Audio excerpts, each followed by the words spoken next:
Tasha Williams had always dreamed of her senior prom. From the time she was a little girl, she imagined it as this magical night where everything came together perfectly.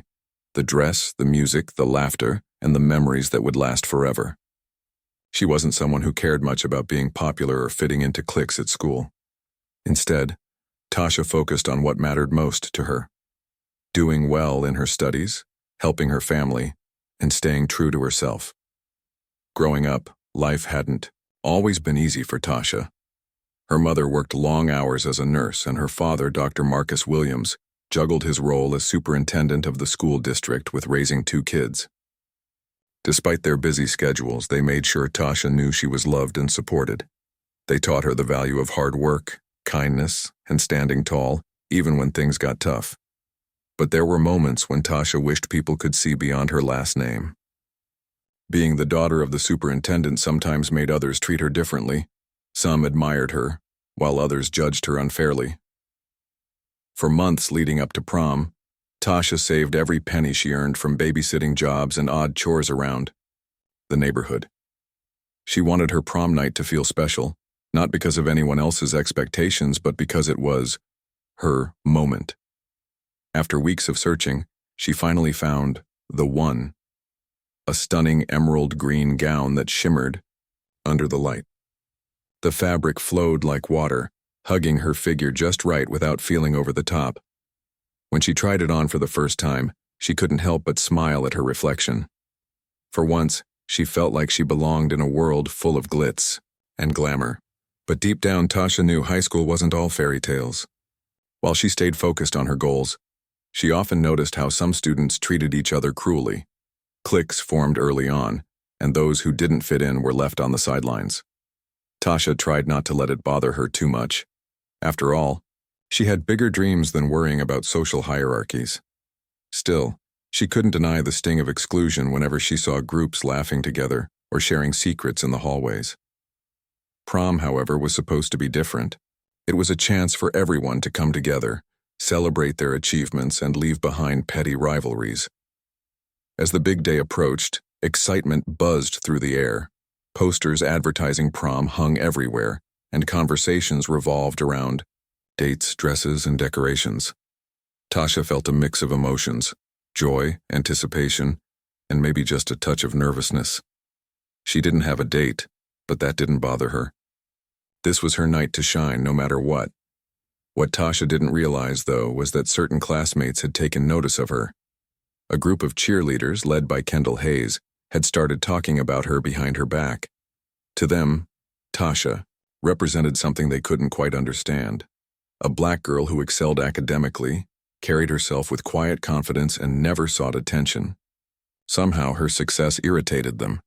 They whispered about how she must think she's better than everyone else, even though Tasha never acted superior. In reality, she simply went about her business, keeping her head down and working hard. Kendall, in particular, felt threatened by Tasha's presence. As captain of the cheerleading squad, Kendall thrived on being the center of attention. She loved the admiration she received from teachers and peers alike, and she expected everyone to follow her lead. So when she saw Tasha walking through the halls wearing her beautiful prom dress during Spirit Week, something inside her snapped. How dare Tasha look so radiant? How dare she seem content with herself when Kendall worked tirelessly to maintain her status? That's when Kendall decided to take matters into her own hands. She gathered her closest friends during lunch one afternoon and pitched an idea. "Let's make prom unforgettable for Tasha," she said with a sly grin. At first, her friends hesitated. Some thought it might go too far, but Kendall reassured them. "It's just a joke, nothing serious. We'll invite her to take pictures with us before the dance, then give her a little surprise once we're inside." The plan sounded harmless enough. At least, that's what Kendall convinced herself and her friends. Little did they know, their actions would set off a chain reaction they couldn't have anticipated. Meanwhile, Tasha remained blissfully unaware of the storm brewing around her. All she cared about was making sure her hair looked perfect and practicing her smile for photos. She wanted to walk into prom feeling proud of who she was, surrounded by classmates ready to celebrate the end of an era. And so, as the sun dipped below the horizon on prom night, casting a golden glow over the city, Tasha stepped out of her house wearing her dream dress. With butterflies fluttering in her stomach, she headed toward the designated meeting spot outside the hotel where the event was being held. What awaited her there would change her life, and the lives of those involved, in ways none of them could have imagined. The cheerleaders had been planning their surprise for weeks, but it wasn't until the day before prom that Kendall Hayes finally revealed the full details to her inner circle. Sitting at their usual table in the cafeteria during lunch, Kendall leaned forward with a mischievous glint in her eye. Her friends, Mia, Chloe, and Jenna, leaned in too, curiosity written all over their faces. "Okay," Kendall began, lowering her voice just enough to keep others from overhearing. "Here's the plan. We'll invite Tasha to take pictures with us before the dance. Act like we actually want her there. Then, once we're inside the venue, we'll embarrass her in front of everyone. Make sure she knows she doesn't belong." Mia frowned slightly, twirling a strand of her blonde hair around her finger. "Are you sure this is a good idea? I mean, what if someone tells on us?" Kendall rolled her eyes, clearly annoyed by the hesitation. "Relax, Mia. It's not like we're doing anything illegal. It's just a harmless prank. Besides, no one ever stands up for people like Tasha. She's invisible to most of the school anyway." Chloe chimed in, nodding enthusiastically. "Yeah, and let's be real. She probably thinks she's better than us because she gets straight A's or whatever. Like, who does she think she is?" Jenna stayed quiet for a moment, picking at her salad. She didn't say much, but when she finally spoke, her voice was soft yet firm. "I don't know. It still feels kind of mean. What if she cries or something?" Kendall waved her off dismissively. "Oh, come on, Jenna. Stop being such a baby. This isn't about being mean. It's about putting her in her place. She needs to learn that just because she wears fancy dresses and acts all perfect doesn't mean she's special. Everyone will laugh and then we'll move on. No big deal." Despite their initial doubts, none of the girls pushed back further. They trusted Kendall's judgment. Or maybe they were too afraid to challenge her. After all, Kendall had always been the leader of their group, the one who called the shots and kept them in line. If she said something was okay, then it must. With the plan set, Kendall spent the rest of the afternoon rehearsing exactly how things would go down. She imagined the look on Tasha's face when they humiliated her, the shock, the embarrassment, the tears. The thought made her grin wickedly. To Kendall, this wasn't just about getting back at Tasha. It was about proving a point, proving that popularity mattered more than grades, that fitting in was more important than standing out, and that some people simply didn't deserve to shine. The next morning, as students buzzed with excitement about prom night, Kendall casually approached Tasha near her locker. Forcing a friendly smile onto her face, she said, "Hey Tasha, we're taking some group photos before the dance tonight. You should totally join us." Tasha blinked in surprise, unsure of what to make of the invitation. She and Kendall weren't exactly close. In fact, they barely spoke outside of class. Still, the offer seemed genuine enough. Maybe this was her chance to break through the invisible barrier that separated her from the popular crowd. Sure," Tasha replied hesitantly, closing her locker. "Thanks for asking." "No problem," Kendall chirped, clapping her hands together. "Meet us outside the hotel at 6, okay? Don't be late." As soon as Tasha walked away, Kendall turned to her friends, giggling under her breath. Phase 1 complete. Now comes the fun part. Later that evening, as Tasha stood in front of the mirror adjusting her emerald green gown, she couldn't shake the feeling of unease creeping into her chest. Why had Kendall invited her? Was this really happening, or was she just imagining things? Shaking off her doubts, Tasha reminded herself to stay positive. Maybe this was her chance to show everyone that she belonged, that she could hold her own alongside anyone. Meanwhile, Kendall and her friends arrived at the hotel early, whispering excitedly as they scoped out the perfect spot for their photo shoot. They chose a picturesque area near the entrance, framed by twinkling string lights and lush greenery. Everything looked picture perfect, exactly the kind of backdrop that would make their prank even more memorable. When Tasha showed up right, on time, dressed in her stunning gown and carrying a small clutch, Kendall greeted her with an overly enthusiastic hug. "You look amazing," she gushed, though her tone carried a hint of mockery that only her friends caught. "Thanks. Tasha said softly, managing a polite smile. She glanced around nervously, noticing how the other cheerleaders exchanged knowing looks behind Kendall's back. Something felt off, but she couldn't quite put her finger on it. "All right, let's get these photos done," Kendall announced, motioning for everyone to gather close. As they posed for several shots, Tasha tried to relax and enjoy the moment. For a brief second, she allowed herself to believe that maybe, just maybe, this was real. That maybe she truly fit in with these girls after all. But as they wrapped up the photo session and started heading toward the ballroom, Kendall leaned closer to Tasha and whispered, "You really thought we liked you?" Her voice dripped with sarcasm, sending a chill down Tasha's spine. Confused, Tasha stopped in her tracks. "What do you mean?" Before she could react, Kendall grabbed the delicate corsage pinned to Tasha's dress and yanked it off, tossing it carelessly onto the ground. The other cheerleaders erupted into laughter, pointing and jeering as Tasha stood frozen, humiliation washing over her like a tidal wave. "What's wrong, Tasha?"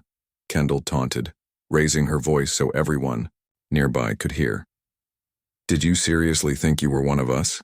Tasha's heart sank as whispers spread throughout the crowd. Some students joined in the laughter, while others awkwardly looked away, unsure of what to do. In that moment, Tasha felt smaller than she ever had before, as if the entire world was watching her crumble. Unbeknownst to anyone present, however, help was already on the way.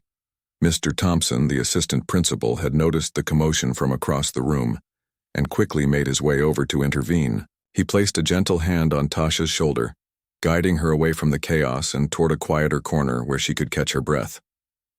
"It's going to be okay," he assured her, his voice calm and steady. "No one deserves to be treated like that." Tears streaming down her cheeks, Tasha nodded weakly. She wanted to disappear, to crawl into a hole and never come out. But as Mr. Thompson continued to comfort her, she realized she wasn't entirely alone. There were still good people in the world, even if they were few and far between. And though she begged him not to tell anyone about what had happened, especially her father, Mr. Thompson knew this incident couldn't go unaddressed. With her permission, he contacted Dr. Marcus Williams, explaining the situation in detail. Little did anyone know the superintendent's arrival would send shockwaves through the entire event and teach everyone involved a lesson they wouldn't soon forget. Tasha's heart pounded in her chest as she walked into the grand ballroom, flanked by Kendall and the other cheerleaders. The room was breathtaking, decorated with twinkling fairy lights, elegant floral arrangements, and a massive chandelier that sparkled like diamonds above the dance floor. Soft music played in the background, and students milled about, laughing and chatting as they posed for pictures or gathered at tables. It was everything Tasha had imagined prom would be: magical, glamorous, and full of joy. For a fleeting moment, she allowed herself to believe that maybe tonight wouldn't turn out so bad after all. Maybe Kendall's invitation had been sincere, and this was her chance to finally belong, to feel like part of something bigger than herself. She glanced around the room, taking it all in, her nerves slowly giving way to excitement. But then Kendall leaned closer, her voice low and dripping with venom. "You really thought we liked you," she hissed, loud enough for only Tasha to hear but cutting through the air like a knife. Tasha froze mid-step, her smile faltering. Confusion clouded her mind as she turned to look at Kendall, searching for any sign that this might be some sort of joke. But Kendall's expression was cold, her lips curled into a sneer that sent a chill down Tasha's spine. Before Tasha could respond, Kendall reached out and grabbed the delicate corsage pinned to her dress, the one her mom had helped her pick out just days before, and ripped it off with a sharp tug. The sound of fabric tearing echoed in Tasha's ears as the corsage fell to the floor, crumpling into a heap at her feet. The room seemed to spin around her, and suddenly all eyes were on her. Gasps rippled through the crowd as the cheerleaders erupted into laughter, their voices sharp and cruel. They pointed at Tasha, mocking her stunned expression and whispering insults under their breath. "Did you seriously think you were one of us?" Kendall taunted, raising her voice now so everyone nearby could hear. Her words hit Tasha like a punch to the gut, each syllable laced with disdain. "You're nothing, Tasha. Nothing. Tears welled up in Tasha's eyes, blurring her vision. She wanted to run, to disappear, to wake up from what felt like a nightmare. But her legs refused to move, rooted to the spot as shame washed over her in waves. The once magical ballroom now felt suffocating, the glittering lights mocking her pain. Students who moments ago had been happily celebrating now stared at her, some with pity, others with amusement, and a few with outright cruelty. Kendall wasn't done yet. She stepped back dramatically, gesturing toward Tasha as if presenting her to the crowd. "Everyone, give it up for Tasha," she called out sarcastically, clapping her hands slowly. Her friends joined in, their laughter growing louder and more obnoxious. A few students in the audience hesitated before following suit, unsure whether to join in or step away. The atmosphere shifted from celebratory to uncomfortable in an instant. Tasha felt like she was drowning, her cheeks burning with humiliation. She tried to focus on anything else, on the band playing softly in the corner, on the shimmering decorations hanging from the ceiling. But the weight of everyone's stares pressed down on her. Even though she knew logically that these people didn't define her worth, their judgment stung deeply. All those years of working hard, staying kind, and keeping her head high felt meaningless in this moment. Just when it seemed like things couldn't get worse, Mr. Thompson, the assistant principal, appeared beside her. He had been standing near the entrance, observing the chaos unfold, and he wasted no time stepping in. With a firm yet gentle tone, he addressed the group of cheerleaders. "That's enough," he said, his voice carrying authority without being harsh. "This behavior is unacceptable." Kendall rolled her eyes, clearly annoyed at being interrupted. "What? We're just having fun," she shot back, crossing her arms defiantly. Her friends giggled nervously, glancing at each other for reassurance. Mr. Thompson ignored her protest, turning his attention to Tasha instead. He placed a reassuring hand on her shoulder, guiding her gently away from the scene. "Let's go somewhere quieter," he murmured, his tone softening. "You don't deserve to be treated like this." As they moved through the crowd, whispers followed them. Some students looked sympathetic, shaking their heads disapprovingly at the cheerleaders' antics. Others snickered quietly, unwilling to confront the ugliness of what had just happened. Tasha kept her gaze fixed on the ground, too embarrassed to meet anyone's eyes. Every step felt heavier than the last, her beautiful gown suddenly feeling like a costume she desperately wanted to shed. Once they reached a secluded hallway outside the main ballroom, Mr. Thompson stopped and turned to face Tasha. His expression was kind but serious. "Are you okay?" he asked, studying her carefully. "Do you want me to call your parents?" Tasha shook her head quickly, wiping away tears with trembling hands. "No, please don't," she pleaded, her voice barely above a whisper. "I don't want my dad to know about this." Mr. Thompson frowned slightly, concern etched across his face. "Tasha, your father is the superintendent. If anyone should know about this, it's him. This kind of behavior can't go unaddressed." She bit her lip, torn between wanting justice and fearing the consequences. Finally, after a long pause, she nodded reluctantly. "Okay," she whispered. "But can you tell him?" "I don't think I can." Understanding her vulnerability, Mr. Thompson agreed. He pulled out his phone and stepped aside to make the call, leaving Tasha alone for a few minutes to collect herself. She leaned against the wall, trying to steady her breathing and calm the storm raging inside her. How could something that started with such hope end in such devastation? A short while later, Mr. Thompson returned, his expression grim. "Your father is on his way," he told her gently. "He'll be here soon." Though part of her was relieved to have someone powerful in her corner, another part of her dreaded facing her dad. What would he say? Would he be angry, disappointed, or worse? Would he blame her for provoking the cheerleaders? As they waited together in silence, Tasha replayed the events of the evening in her mind. She thought about how excited she'd been earlier, how beautiful she'd felt in her dress, and how briefly she'd allowed herself to believe she belonged. Now all she felt was exposed and broken, like the illusion of acceptance had shattered right before her eyes. Little did Tasha realize, however, that her father's arrival would change everything, not just for her, but for the entire school, community.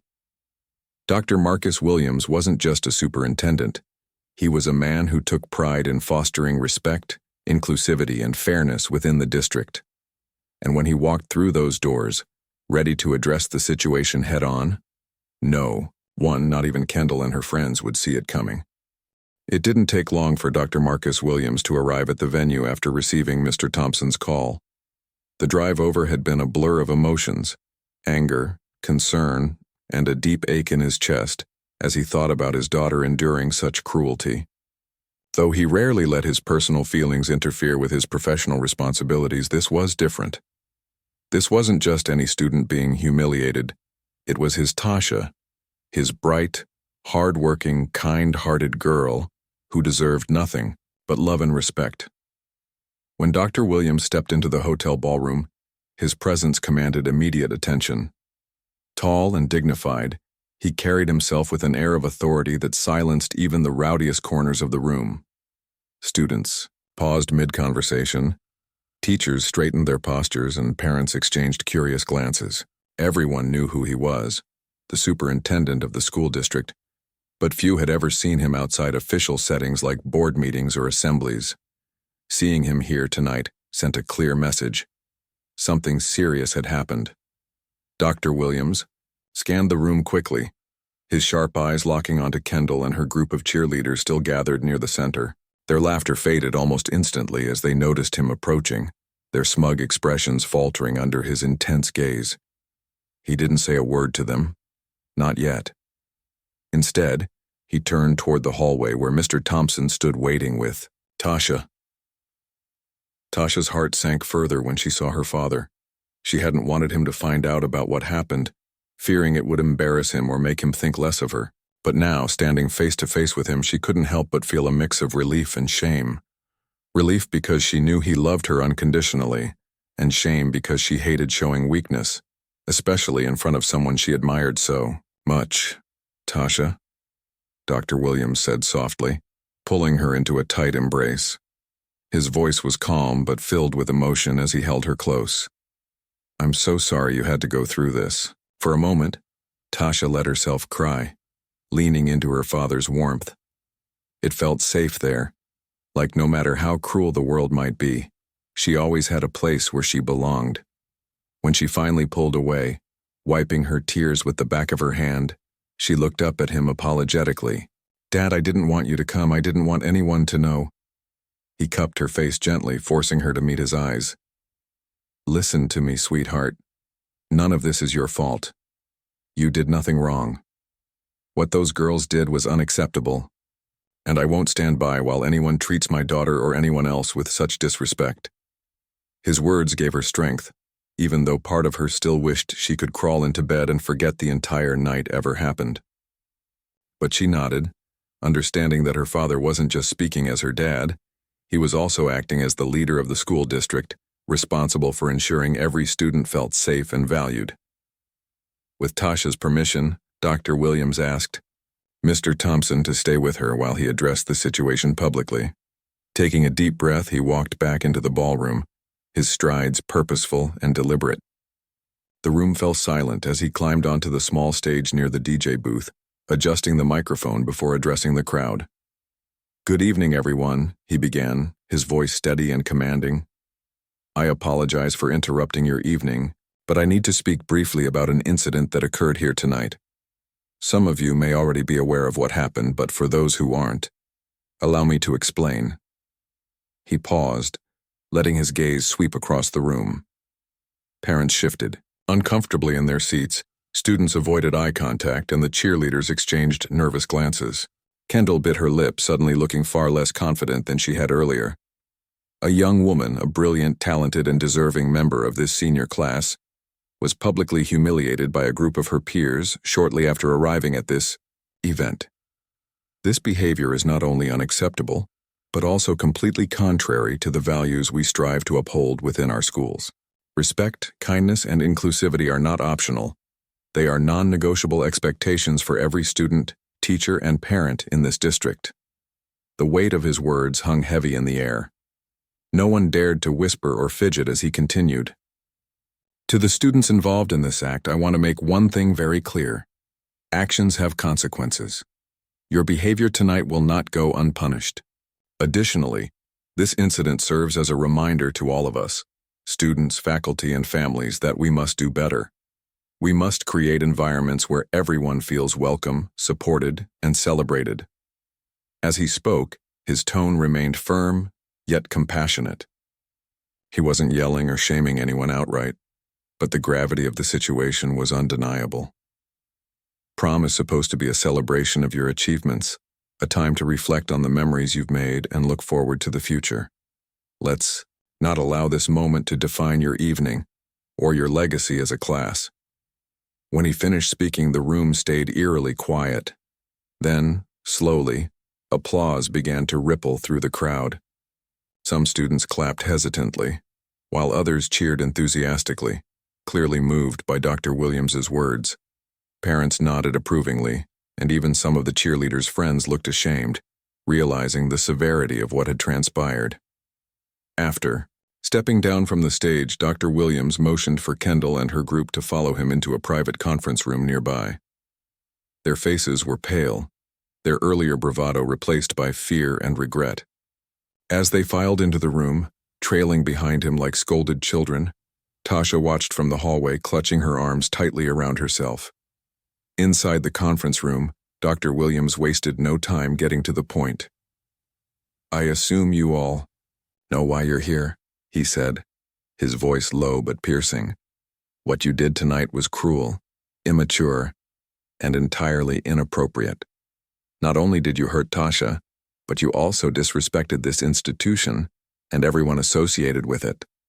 Kendall opened her mouth to defend herself, but Dr. Williams raised a hand, silencing her immediately. "Save your excuses. There's no justification for bullying, especially not in such a public and humiliating manner.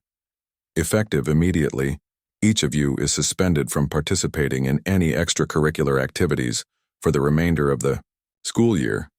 Furthermore, you will be required to attend mandatory counseling sessions focused on empathy, accountability, and conflict resolution." The cheerleaders gasped audibly, their eyes wide with disbelief. "But, prom court," Kendall blurted out, panic rising in her voice. "We're nominated for prom queen. You can't do this." Dr. Williams fixed her with a stern glare. "Oh yes, I can, and I am. If you think titles and popularity are more important than treating others with basic human decency, then you've missed the entire point of leadership. Being crowned prom queen means nothing if you don't earn the respect of your peers through your actions." Defeated, the girls slumped into their chairs, tears streaming down their faces. For the first time, they seemed to grasp the magnitude of their mistake. Dr. Williams softened slightly, his tone becoming less severe. "This isn't just about punishment, it's about learning. You have an opportunity here to grow, to change, and to prove that you're capable of better. Don't waste it." Back in the hallway, Tasha listened as snippets of the conversation drifted through the closed door. She felt a strange mix of emotions, relief that justice was being served, sadness over the rift it created between her and her classmates, and guilt for feeling even a tiny bit satisfied by their downfall. She didn't want revenge. She just wanted things to go back to normal. But deep down, she knew nothing would ever truly be the same again. As the evening wore on, news of the incident spread rapidly among attendees. Conversations buzzed throughout the ballroom, with many students expressing outrage over what had happened to Tasha. Some approached her timidly, offering apologies on behalf of their peers, or simply telling her how brave she was for handling the situation with grace. Others avoided her altogether, unsure of what to say or afraid of being associated with the drama. Despite everything, Tasha managed to muster a small smile as she accepted these gestures of support. For the first time that night, she began to feel a glimmer of hope. Maybe this experience, painful as it was, could spark meaningful change, not just for her, but for the entire school community. And maybe, just maybe, she'd emerge from it stronger than ever. The fallout from the prom night incident rippled through the school community like a shockwave, leaving no one untouched. By Monday morning, The story had spread far beyond the walls of the hotel ballroom where it had unfolded. Social media buzzed, with screenshots of texts and whispered conversations, while hallway chatter revolved around one topic: what happened to Tasha Williams and the cheerleaders who humiliated her? For Kendall Hayes and her friends, life at school became unbearable. Almost overnight, their suspension from all extracurricular activities meant they couldn't participate in anything. No sports, no clubs, and certainly no cheerleading. The final blow came when the administration announced that none of them would be allowed to attend any end-of-year events, including graduation ceremonies. This decision hit hard, especially for seniors like Kendall, whose dreams of walking across the stage in cap and gown vanished in an instant. But the consequences didn't stop there. Parents of the cheerleaders were furious, not necessarily because of their daughter's behavior, but because of the punishment they deemed too harsh. Some called emergency meetings with Dr. Williams, demanding leniency and accusing him of overreacting. Others took to online forums, criticizing the superintendent for making an example out of their children. A few even threatened legal action, claiming their kids' futures were being ruined by what they dismissed as a harmless prank. Dr. Marcus Williams remained unfazed by the backlash. He understood why some parents might feel defensive, but he refused to compromise on his principles. During a heated meeting with several families, he calmly explained his stance. "This isn't about ruining anyone's future," he said, his voice steady and measured. "It's about teaching accountability. Your daughters chose to humiliate another student publicly, knowing full well how much harm it could cause. They have to face the consequences of their actions, just as anyone else would." His words resonated with many teachers and administrators, who privately applauded his decision. But not everyone agreed. Some staff members worried that such severe penalties might discourage students from owning up to mistakes in the future. If punishments felt too extreme, wouldn't students simply hide their misdeeds instead of seeking forgiveness? These concerns lingered quietly in faculty lounges and break rooms, adding complexity to an already tense situation. Meanwhile, Tasha tried her best to navigate the aftermath of the scandal. While she appreciated the support pouring in from classmates and teachers, she couldn't shake the feeling of being constantly watched. Every time she walked down the hall, she noticed whispers trailing behind her. Some students smiled warmly, offering kind words or high fives, while others stared awkwardly, unsure of how to approach her. It was exhausting, trying to figure out who genuinely cared and who was simply curious about the drama. At home, Tasha struggled to find peace. Her mother, ever the nurturing presence, encouraged her to focus on self-care and reminded her daily of her worth. "You're more than this moment," she'd say, brushing Tasha's hair back affectionately. "Don't let anyone make you forget that." But despite her mom's reassurances, Tasha found herself replaying the humiliation over and over in her mind. She wondered if she should have handled things differently, if she could have stood up for herself or walked away before things escalated. Self-doubt crept in, whispering cruel reminders of her vulnerability that night. Her father, Dr. Williams, noticed the toll it was taking on her. One evening after dinner, he sat beside her on the couch and placed a comforting hand on her knee. "Tasha, I know this has been hard for you," he began, his tone gentle yet firm. "But I want you to remember something. Your strength lies in how you respond to adversity. You can let this define you in a negative way, or you can use it as fuel to create positive change." Tasha looked at him skeptically. "How am I supposed to do that? Everyone already thinks I'm some victim." Dr. Williams smiled softly. "Being a victim doesn't mean you're weak. It means you've experienced injustice. And fighting against injustice is one of the bravest things a person can do. Why don't we work together to start an initiative at school? Something focused on anti-bullying and inclusivity. That way, maybe other students won't have to go through what you did." The idea sparked something in Tasha, a flicker of hope amidst the chaos.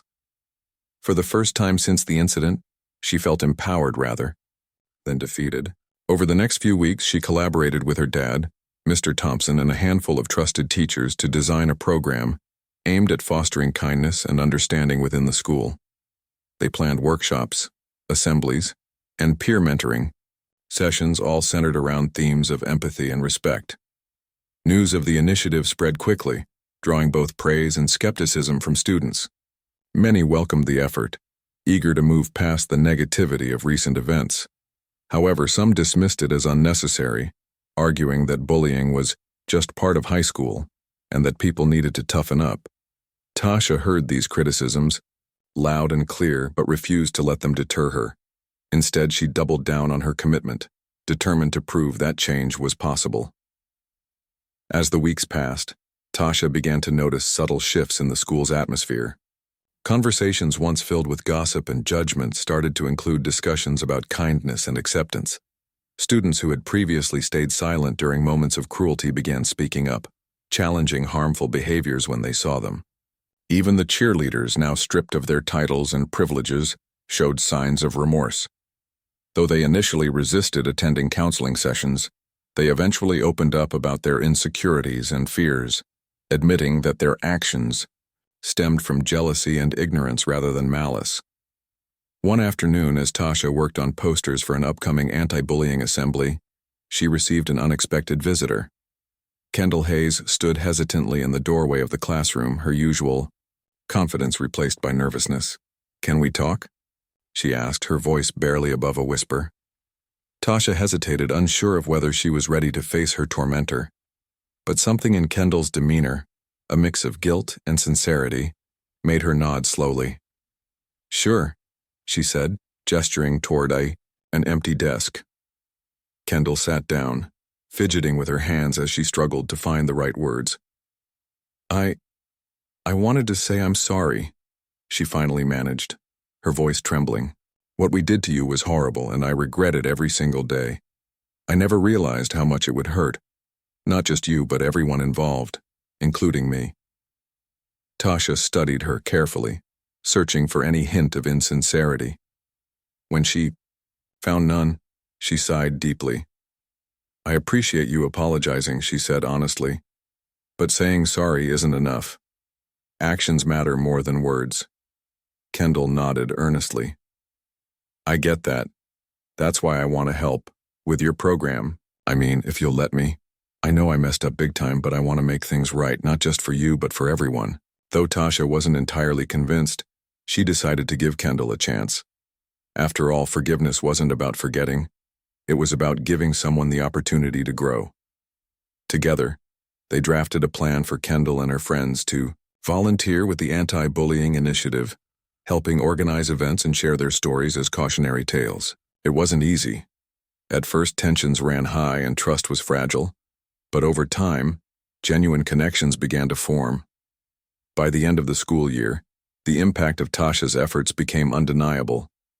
The anti-bullying program gained traction, not only within her own school but also across the district, inspiring other students to take similar steps toward creating safer, more inclusive environments. Teachers reported fewer incidents of harassment, and surveys showed a significant increase in students feeling comfortable reporting concerns. For Tasha, the journey wasn't without its challenges. There were days when doubt crept back in, reminding her of the pain she endured. But each time she saw a fellow student stand up against bullying or heard someone thank her for making a difference, she felt a renewed sense of purpose. What started as a nightmare had transformed into a catalyst for change, a testament to the power of resilience and compassion. And though the scars of that prom night would always remain, Tasha learned to wear them not as marks of shame, but as symbols of strength. She proved to herself and to everyone around her that even in the face of cruelty, light could still shine through.